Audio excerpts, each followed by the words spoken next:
Good evening and a very warm welcome to another episode of Meet My Gems, an innovative and interactive approach conducted by a respected and beloved Sir, Dr. Prem Kumar Agarwal.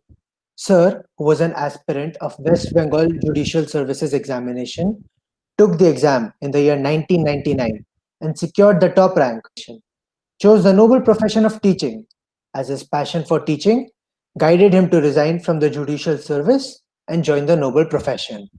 He is currently the head of the postgraduate department of law of Hooghly Mohsen College. Formerly, he has also served as a founder faculty of National University of Juridical Science, Kolkata, or NUJS, Kolkata. He is also visiting faculty for the National Judicial Academy of Honorable Supreme Court and State Judicial Academy of Honorable High Court of Calcutta. Sir has also authored various books on topics as varied as intellectual property rights, company law, and limitation act. He is also the editor-in-chief of the Global Journal of Judicial Science. I am sure that not only me, but also many other students, teachers, legal practitioners, and persons from almost every other field related to law benefited from coming in touch with his knowledge of the law and other fields of public services. His teachings have inspired and changed the lives of numerous students who got to understand the very essence of law and its potential. Now, I would like to call on Sir to enlighten us on the objective of arranging this kind and helpful interactive session. Thank you, Nihar, for your generous introduction, and welcome Ajay, my childhood friend. Hindi में जिसको लंगोटिया यार कहते हैं. It's really a joy to invite one of my closest friends as one of my gems in the Meet My Gems series. Viewers, this will be one of the most unique Meet My Gems episode, and it's really thrilling to introduce Ajoy Shadani, who was my companion both in St. Xavier's College and in Halwasia Chhatra Niwas, where we spent almost 4 years. And then I saw Ajay, his determination precipitating for public service. I had in mind Ajay to be one of my gems in the YouTube Meet My Gem series right from inception. But then it got executed when we recently met, and he readily agreed to be featured as one of my gems in Meet My Gem series. Now, Ajay appeared for the Union Public Service Commission examination, which we all know is conducted for recruiting the top all India jobs like IAS, IPS, IRS, IFS, and also allied services. Ajay, before joining or preparing for UPSC, he first did his BCom from St. Xavier's College, and then he completed his ICWA costing from Kolkata, his chartered accountancy from Kolkata, then he did his MBA from BITS Pilani. Just imagine his caliber. He is a chartered accountant, cost accountant, and MBA finance. And then he did have energy to prepare for the Union Public Service Commission examination.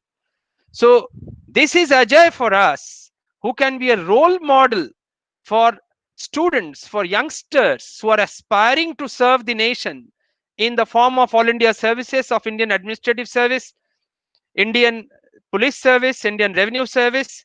Ajay, after competing in the UPSC, chose to serve the allied services in the Railway Protection Force, and he is now the Chief Security Commissioner of Eastern Railway posted at Kolkata. Now, let me just briefly describe his journey for these last 2 decades in the railways. I still remember first meeting him when he was first posted at Asansol as ASC, and then he had been to various other places of India like Jaipur, Sikandarabad, and various other places, and now he is in a senior position of the RPF. Now, for the layman, let me describe what do these security commissioners, or for that matter, chief security commissioners, do. These services which are higher echelons of the railway service are created by the RPF Act.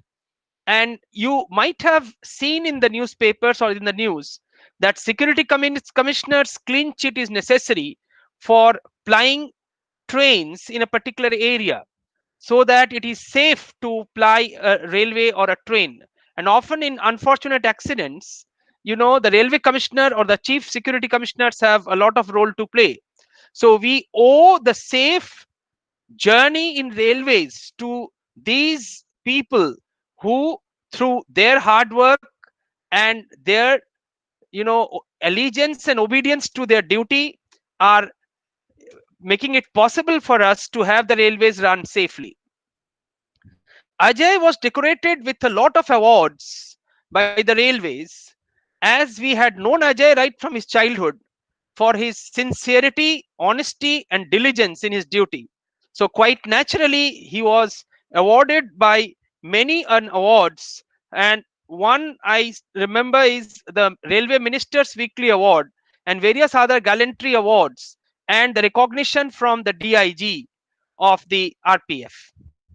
So, we have a unique patriot, as I have seen him from my childhood as a friend, and a person who is dedicated to his job, a person who is always fit and health conscious, and a person who can be a living role model for the youngsters of today.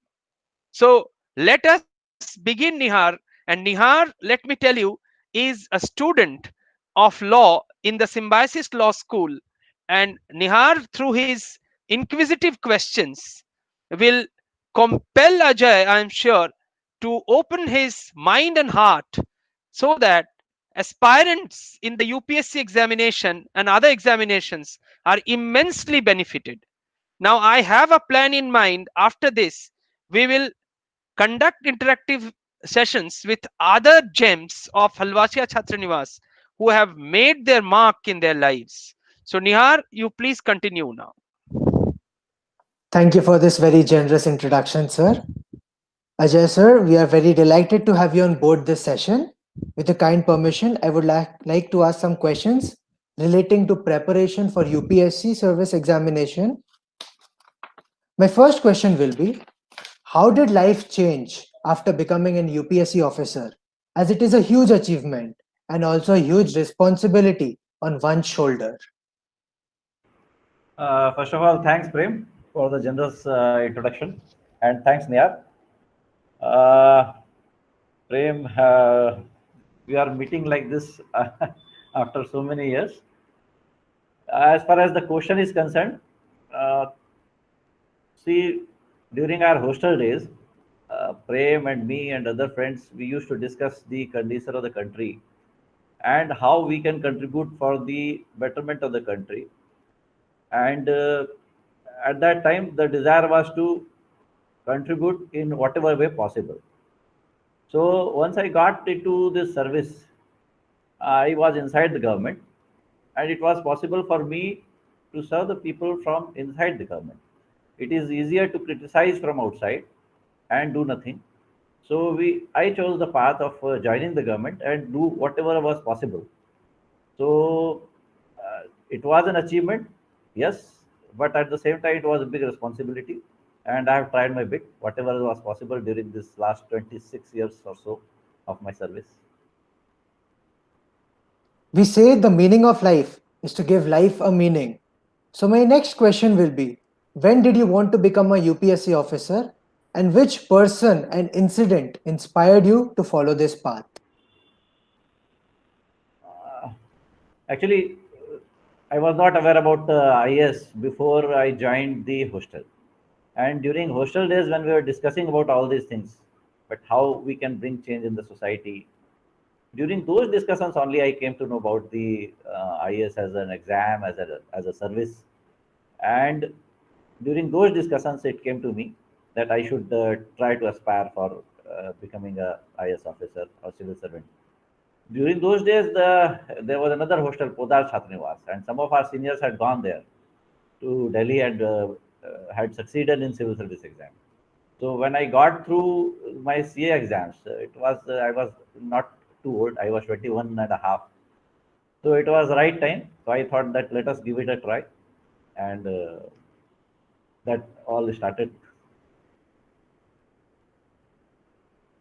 We all have heard that a good teacher explains, but a great teacher inspires. In that context, tell us about the role of your mentor in your journey of becoming an UPSC officer. Well, I'll say there was not one mentor. During different phases of my life, different people taught. I learned different things from different people. It started with my parents, and again, like in hostel, we learned from each other. I learned several things from Prem. During further journey, there was another friend, Rajesh Kedia. I learned several things from him. So it was a journey, and we learned several things from each other. We supported each other during the hard days. We supported each other. That's the way we have reached whatever wherever we have reached. Well began in is half done. So my question is, when did you start your preparations for this exam? Actually, I got 32nd rank in CA, All India CA final. I got 32nd rank. I got 29th rank in ICWA. So earlier it appeared like it won't be much difficult to get through in the civil service exam. So I qualified in 91 May exam, the C exam. And just after that, in June, I appeared for the civil service prelims. So at that time, there was not much preparation. I shifted to Delhi sometime in October, November 91. So after that, it was serious study. Though I got through in the prelims in 91 also, but after that only it was serious study. If I get 9 hours to chop down a tree, I would spend the first 6 sharpening my axe. Here, the axe will be our books and strategy, as they will provide aspirants the impetus and sharpness of knowledge which will ultimately cut through. Now, we will move towards the questions relating to preparation and strategy for UPSC. This question is related to optional subjects. What does one need to consider when choosing their optional subjects? And if you would kindly let us know what were your optional subjects and the rationale or logic behind choosing them. I think things have changed a lot. I qualified in the 94 civil service exam. So at that time, there used to be, we were required to take two optionals. So my optional were commerce and public administration. Commerce was a natural choice because I am a chartered accountant. So commerce, it was natural choice. As far as second subject is concerned, at that time,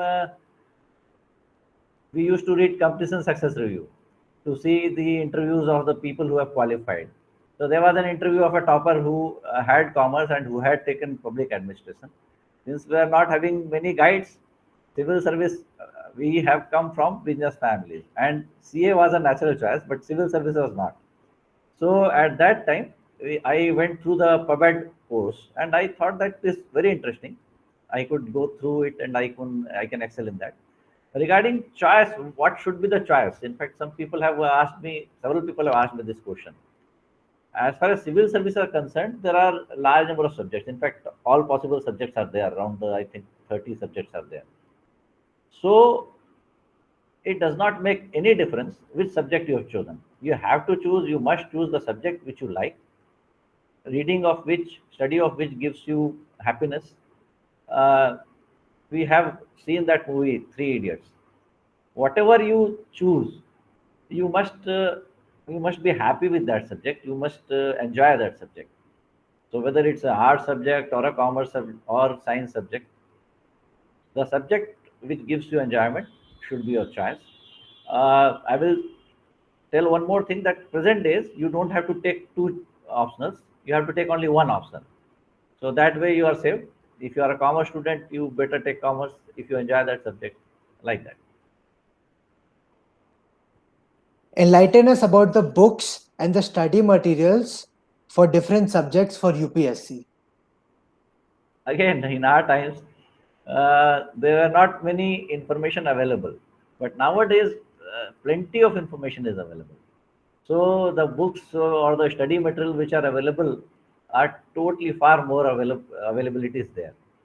But during our time, again, for commerce, I didn't require much to study because commerce was my pet subject. We had studied CA. For public administration, I had taken a coaching also at Delhi, and I had purchased some books. I do not remember exactly the names of those books.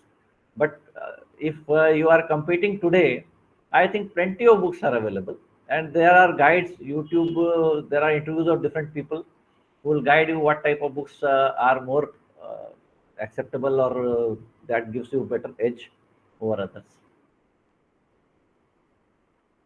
This question consists of multiple parts. So we want to know about how much time one needs to devote to prepare for the exam, and how was your daily schedule in various stages of preparation and for different subjects. Before answering this question, I'll say that if one wants to go for civil service, one has to understand this: you are aspiring to become the topmost civil servants of the country, maybe the toughest exam of the country. And if you qualify, if you get higher ranks, maybe you will become IAS or IPS officers. But at the same time, it is not so easy, and you have to work hard. There are people who have taken 4 or 5 attempts, even 6 attempts. 6 attempts are allowed for general people at present. So it's a long battle. You need to have a lot of patience and perseverance. I don't mean to say that you cannot qualify in the first attempt, but the competition is quite tough, and you must be ready for the long haul. So as far as number of hours, because it's a long battle, you have to study for maybe around 8 months to 1 year minimum, and continuing this much of time for studies, you have to make a balance. Means you have to be physically fit, you have to take proper diet, you have to have good friends to give you company, maybe who are preparing together. Then you can discuss even during your once you have concentrated for some time. After that, you want to relax. So even during those times, you can discuss with the friends regarding the general studies things or whatever is current things are happening. So it will require full attention, devoted 1 year. And within 1 year, how much time you study, it will depend on you, because you will be totally devoting your full energy towards preparation. What we used to do is that during the year, in the year in which I qualified, I think I started preparation for the mains. Prelims was very easy for us at that time, because there were two papers in the prelims. One was the optional and second was GS. So optional was commerce. So I used to score good in commerce, so prelims was not a problem. But nowadays, again, I'll caution, there are no optionals. You have to give GS only, and second paper is only qualifying, CSAT. So qualifying in the prelims also is a bit tricky during these days. But during our times, it was not that tricky if you were good in your own optional. So after the prelims, I think I started in June, and from June to December, it was full slogging. Uh, you have to keep yourself physically fit, maybe 9 to 10 hours every day, if you speak in numbers. What was your strategy for compulsory papers and optional papers at that time? See, again, in civil services, perhaps you cannot do 100% study. In general studies, the syllabus is so vast, and current events, it's never ending thing. So you have to go through the past papers. You have to see what trend is coming. Once you have to go through the complete subject or syllabus of that subject, and then you have to find out what are the things which seem to be more important. You have to do a complete study once, so that you have complete idea of the subject. But then you have to select the topics which you think are important. You have to prepare notes for that. And because the questions are not very simple straightforward questions, conceptual questions will be there. So unless you understand the concept, you will not be able to write. And then word limit is there. You have to be brief, and you have to cover all the things. So you have to prepare your notes also. So it is not possible to complete all the subjects, all the all the topics of the syllabus, you have to be choosy. You have to select what are things which you should study. What was your strategy for the prelims current affairs? There are the newspapers you have to read, and there are guidebooks also available. I think during my time, Tata McGraw-Hill used to publish some book for prelims. So once you do the studies of the NCRT books, and then you answer those things, it was sufficient for me, because again my optional was strong. But these days you have to study a lot. You have to do test papers, and you have to depend on luck also. Because recently my nephew also appeared in the prelims, which was conducted on the 4th of this month, and the questions were very tricky. So conceptually you have to be clear, and then you have to depend on the newspapers. You have to read the you have to listen to the news. That way. What was your strategy for language paper and English essays? English essay is important, and English essay, again, you have to, whenever you are writing something, when you are writing a report or something like that, there is a word limit. So you have to think. You have quoted something that 6 hours you have to spend in planning and 3 hours in executing. It is similarly like that. When you are there are 4 or 5 topics which are given to you. Now you have to select which topic you have some idea and you can present it well, and then you have to plan how you start, how the body will be there, how will you conclude. Now to do this thing, you have to do a lot of actual work. So you have to write essays, and then you have to show to the people who can guide you that what are the mistakes you have made. So this also requires a lot of preparation and execution. In the sense, you have to write actually also. My next question is, how does a student prepare original notes and how often does one need to practice answer writing? Original notes.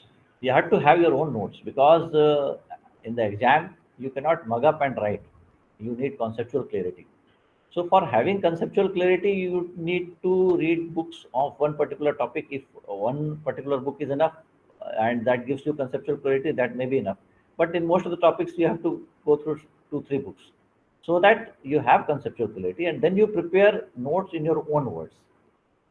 Then it becomes very easy that during the last phase, just before the exams, you go through it, and since it is your own prepared notes, it becomes easy for you to remember it and reproduce the points, the important points which are there.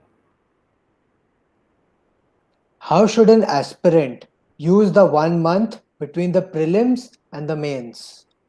Actually, the period is long. It is more than 100 days normally. This year it is around 90 days. So prelims and mains are totally different ballgames. In the prelims, there will be multiple choice questions, and it is only GS. But in mains, it is all subjective question, and there are so many papers. In GS, you have 4 papers, including one on ethics. Your optionals 2 papers are there. So time is very less. Unless you have prepared in advance before the prelims, you have almost completed the syllabus of all the mains papers. Then during this period only you can revise, and you can maybe make notes. You can do test papers, answer test papers, to check whether you are able to uh, present your ideas. So again, the hard work will go throughout 3 months, or whatever 4 months period, whatever is available. What should an aspirant be doing in the time between the main papers on the exam day? You have to keep yourself physically fit. You have to keep your calmness of the mind, and then the notes has to have to be revised. So because the gap is not much, you have to revise the notes. It depends on what option you have taken, but normally there will not be much gap. So you don't simply have to revise it, revise your notes. How did you balance your social life while you were preparing for an examination like the UPSC? During last few days of the just before the exam, there was no social life as we call social life. Uh, we friends were there. I told earlier also that normally 3 4 friends, if If you are lucky, you will have 3, 4 friends who have same wavelength and who are preparing for the exam. So when you are doing your individual study, you are tired, you can have chit chat with them. You can have general discussion on the current affairs. You can the conceptual portion. If you have not understood anything, he can explain to you. But other than that, there is no social life. You can't meet your family because that will distract you. It is possible you can go there. Again, there are different people with different orientations, but mostly people, what I have seen is that mostly people they cut off themselves with the society, and during that period it is concentrated study.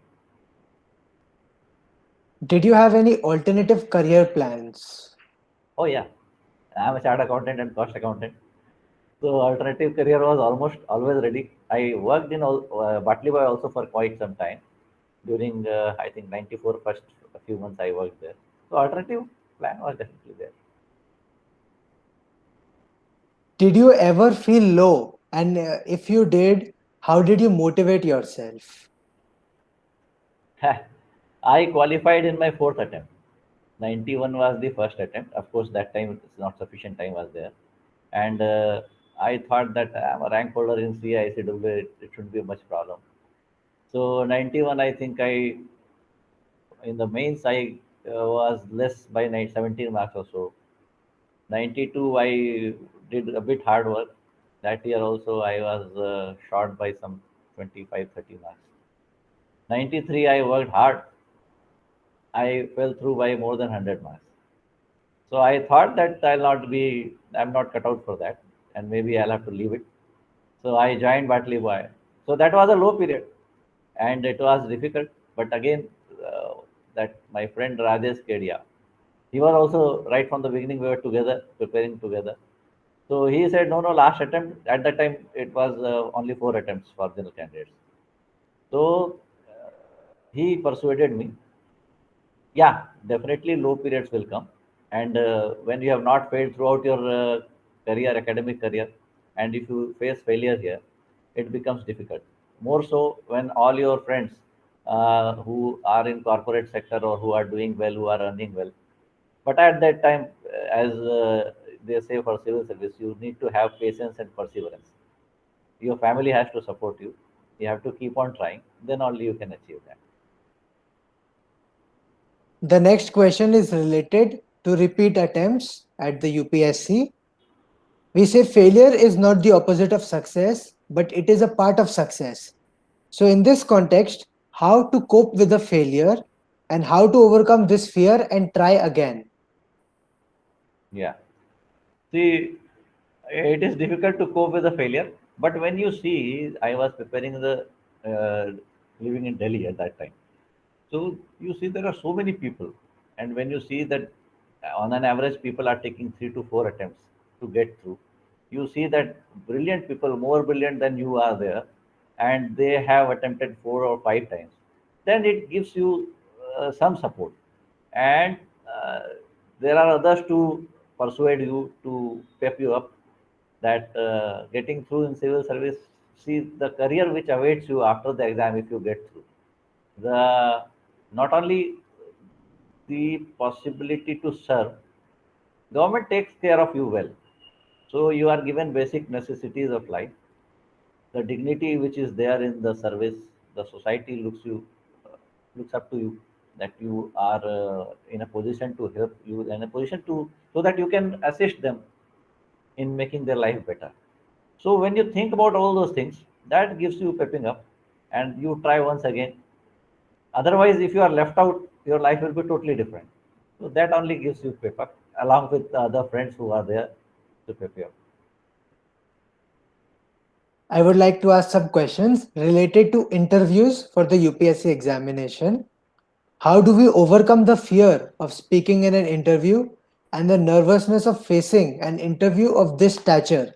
How one has to prepare for such an interview? Well, see, preparation is it is very natural. What type of questions will be asked if you think in calmness?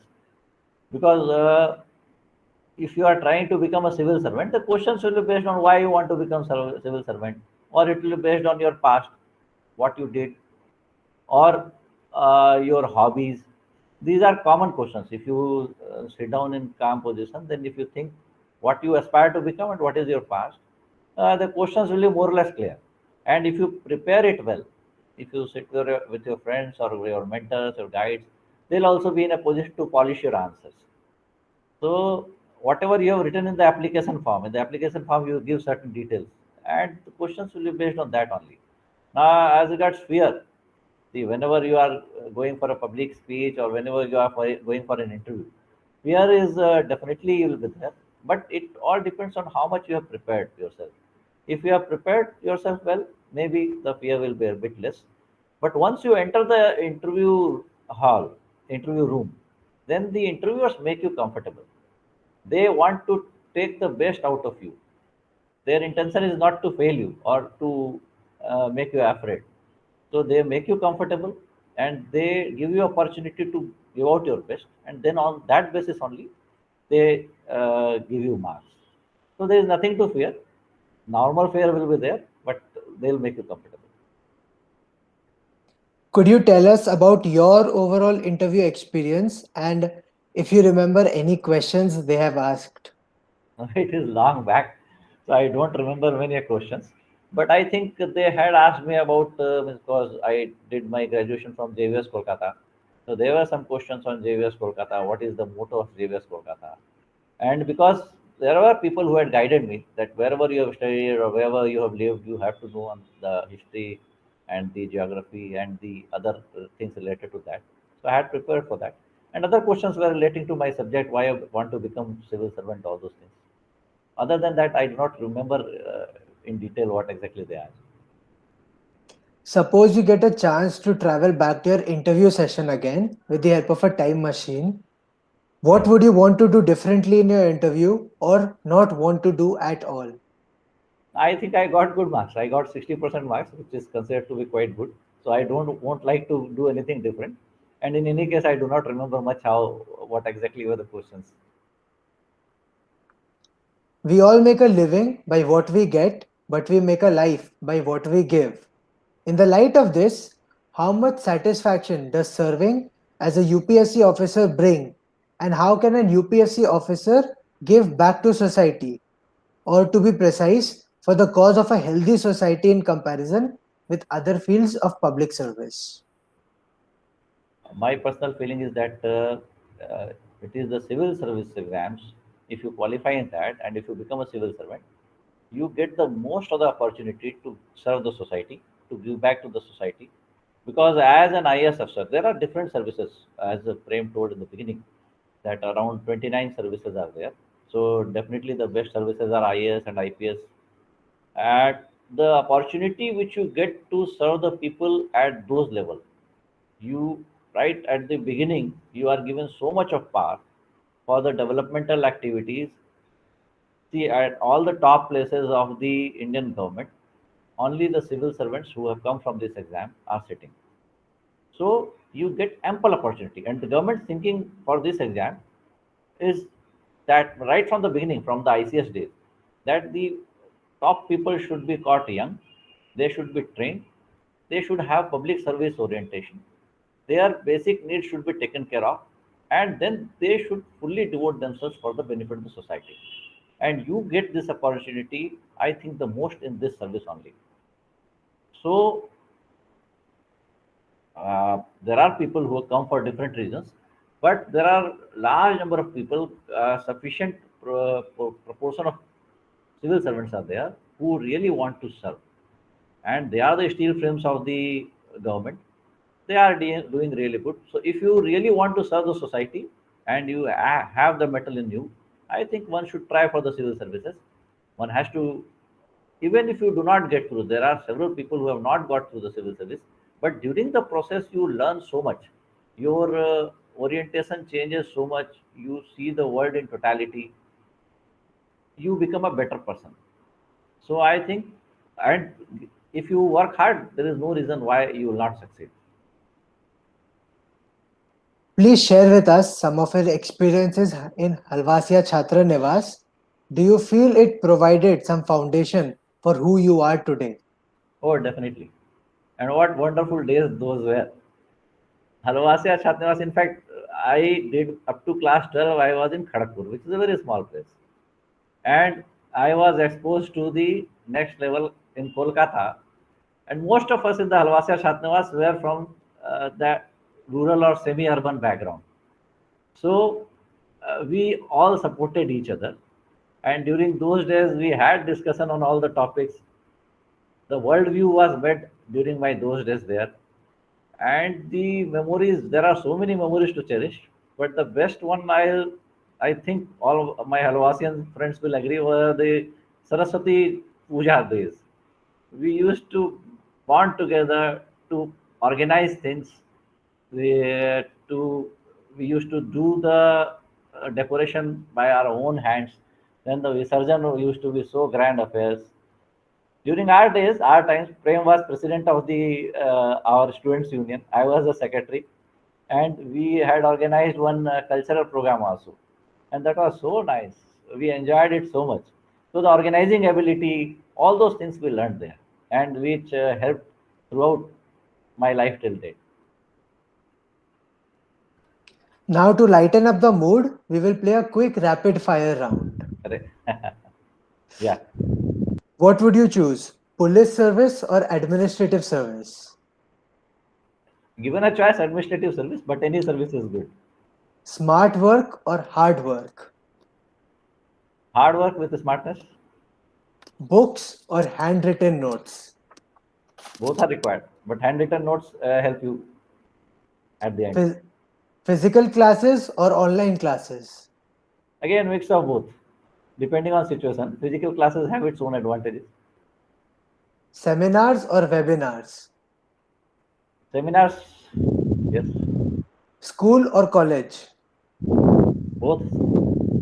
Wonderful memories at both the places. Age old customs or modern trends? Again, mix of both. Customs have their place, but modern trends also gives you so much of energy and all.